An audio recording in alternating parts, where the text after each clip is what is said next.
Hello friends, I am Arpit and I am here with today's analysis. Today is 8th of December and we are going to deal with three very important topics which are in news. The first topic is Lead It 2.0. Actually, the full form is Leadership Group of Industry Transition 2.0. 1.0 was adopted in 2019 and this initiative has been adopted in 2023, that is in the ongoing COP28 of UNFCCC. Just to give you a brief idea, what is Lead It? As the term here, industry transition, it refers to, transition of industries who are, I would say, most carbon intensive industries. They are trying to become less carbon intensive, like cement, steel. These kind of industries are considered as too much emitting, or I would say uh, heavily emitting industries. They are doing transitions, means they are reducing their emissions. This group is all about that. It is kind of an expert hub, or it can be considered as a source of funding also for many industries. So this is there in Lead It 2.0. We'll study about it in detail. Next is Jammu and Kashmir Reorganization Amendment Bill. Now this has been introduced in the Lok Sabha, passed also by the Lok Sabha. Might have seen various videos of our Home Minister, talking about the Pakistan occupied Kashmir.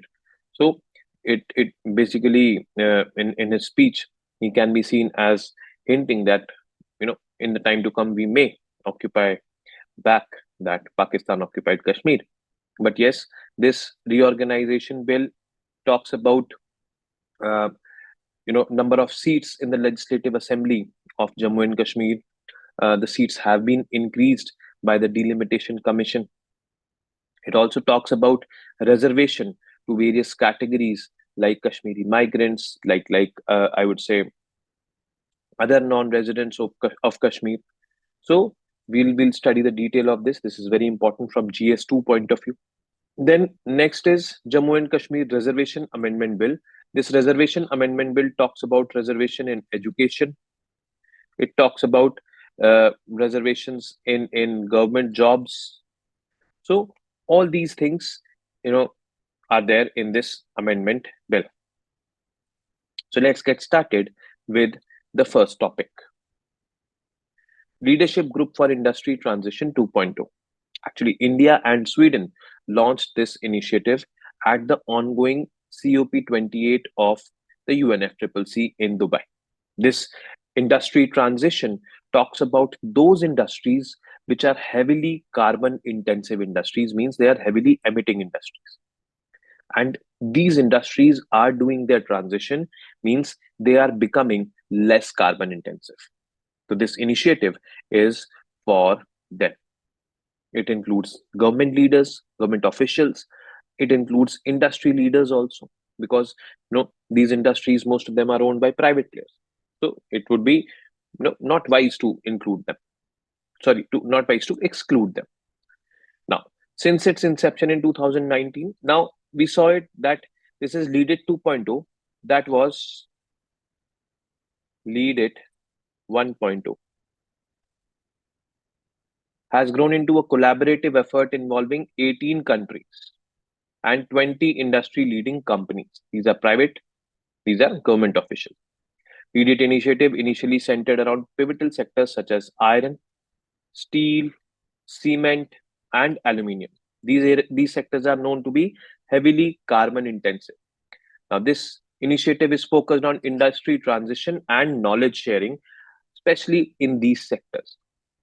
It has played a pivotal role in accelerating the adoption of low carbon technologies, aligning with global environmental goals. So, this is then core areas of Lead It 2.0. What are the core areas of Lead It 2.0? First is inclusive and just industry transition. Means whichever industries are carbon intensive, they should be included, and the transition should be just, ensuring that industry transitions are not only efficient but also equitable. Equitable means the most, I would say, uh, Vulnerable industries, or I would say the most cash-strapped industries, should be, also brought into the lane. I would say the framework, and more support should be given to those, I would say, industries which are struggling in terms of cash, but they are heavily, you know, emitting industries, promoting fairness, inclusivity in the process. Then low carbon technology development and transfer, placing renewed emphasis on the development and seamless transfer of low carbon technologies, which are crucial for achieving sustainable practices across industries. Once any technology is developed anywhere among these 18 members, that should be transferred to those countries which do not have or which have not developed these kind of technologies. Emerging economy technology transfer, facilitating the expedited transfer of innovative solutions to emerging economies, means developing and underdeveloped countries, assisting in their transition to more sustainable practices. So this also includes, this angle, developed versus developing. This is all about Lead It 2.0, launched by India and Sweden at the ongoing COP28. Now, moving on to the next news is the Jammu and Kashmir Reorganization Amendment Bill. Now, there was this delimitation commission which was set up. It was set up for Jammu and Kashmir and 4 northeastern states. Now, this delimitation commission has recommended increase in the number of seats in the Legislative Assembly of Jammu and Kashmir. It has also recommended, giving reservation to various sections of the society in Jammu and Kashmir. And all these recommendations have been accommodated in the Jammu and Kashmir Reorganization Amendment Bill, which has been passed in the Lok Sabha in the ongoing winter session. It is now going to, or scheduled to go to, I would say, the other house, and then the president's signature. It will become an act, hopefully, in this winter session only. Now, we also need to understand a bit of background to understand this law.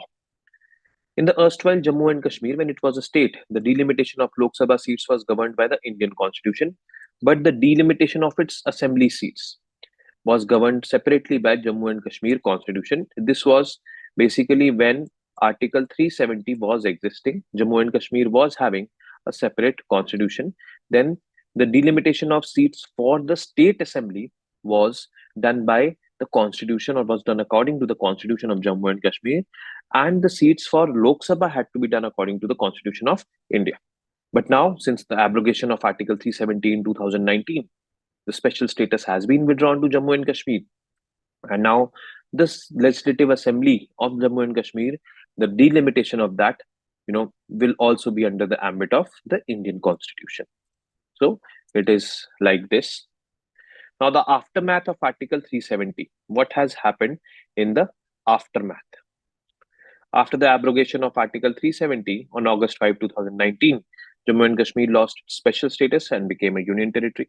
March 2020, Union government set up a delimitation commission, which was tasked for delimitation in Jammu and Kashmir and other northeastern states like Assam, Manipur, Arunachal Pradesh, and Nagaland.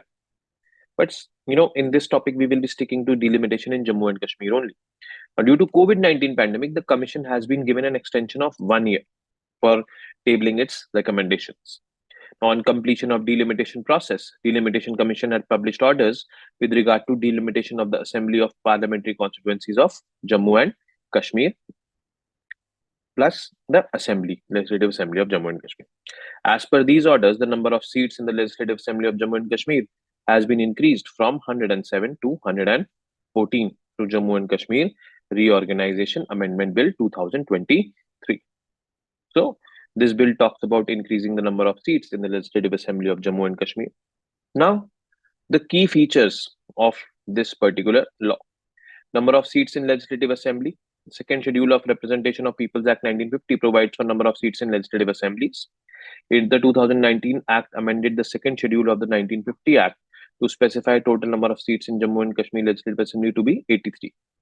It reserved 6 seats for scheduled caste, no seats for reserved for scheduled tribes. This was notable. The bill increases the total number of seats to 90. It also reserves 7 seats for scheduled caste and 9 seats for scheduled tribes. The increase is based on the report of the Delimitation Commission. Nomination of Kashmiri migrants. The bill adds that Lieutenant Governor may nominate up to 2 members from the Kashmiri migrant community to the Legislative Assembly. One of the nominated members must be a woman. Migrants are defined as persons who migrated from the Kashmir Valley or any other part of the state of Jammu and Kashmir after November 1, 1989 and are registered with the Relief Commissioner. Migrants also include individuals who have not been registered due to being in government service, in any moving office, having left for work, or possessing immovable property at the place from where they migrated but are unable to reside due to disturbed conditions, like Kashmiri Pandits and all. So, nominations can be done for Kashmiri migrants. Nominations for displaced persons. Now, the bill adds that Lieutenant Governor may nominate to the Legislative Assembly 1 member representing displaced persons from Pakistan-occupied Jammu and Kashmir. Displaced persons refer to an individual who left or were displaced from their place of residence in Pakistan-occupied Jammu and Kashmir, that is POK, and continue to reside outside such place. Such displacement should have taken in 1947, 48, 1965, or 1971. All 3 years are years of war with Pakistan. These include successor in interest of such persons also. So, this is basically nomination of displaced persons in this act. Now, the last topic, that is Jammu and Kashmir Reservation Amendment Bill. This bill seeks to amend the Jammu and Kashmir Reservation Act 2004. It was introduced in the monsoon session last, I would say, in 2023 in Lok Sabha. The act provides for reservation in jobs and admission in professional institutes to scheduled castes, scheduled tribes, and other socially and educationally backward classes. So, this bill is all about that. The features of this bill: who are socially and educationally backward classes? Under the Act, socially and educationally backward classes include people residing in villages declared as socially and educationally backward by the UT of Jammu and Kashmir, people residing in areas adjoining the actual line of control and international borders, weak and underprivileged classes like social caste, like deprived class and all castes and all. So, as notified by the state legislative assembly, those people will be considered as socially and educationally backward classes, and they will be given reservation. The government may make inclusions or exclusions from category of weak and underprivileged classes on the recommendations of a commission. The bill substitutes weak and underprivileged classes with other backward classes as declared by the UT of Jammu and Kashmir. The definition of weak and underprivileged classes is deleted from the Act. So, these are basically the acts, which the laws with respect to Jammu and Kashmir, which we had to cover. And, probably these might be some state laws, but since the state or UT is Jammu and Kashmir, so these become important for us. Prelims point of view, nothing as such is important in it. But yes, in the mains point of view, these acts become important. The first initiative, Lead It 2.0, 18 countries are part of it. Those who are interested can go deeper and know the names of those 18 countries which are part of Lead It 2.0. And this is it from my end. Now, hopefully in a day or two, I will be returning to the older format. Okay.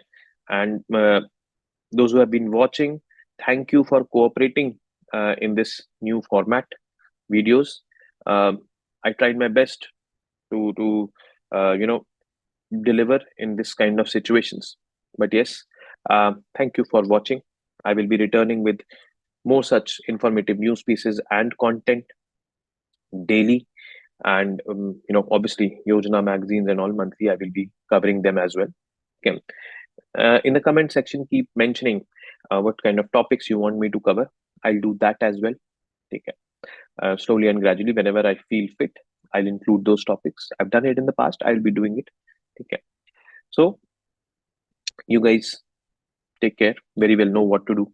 Keep studying, keep reading, keep writing, and most importantly, keep revising. Namaste. Jai Hind.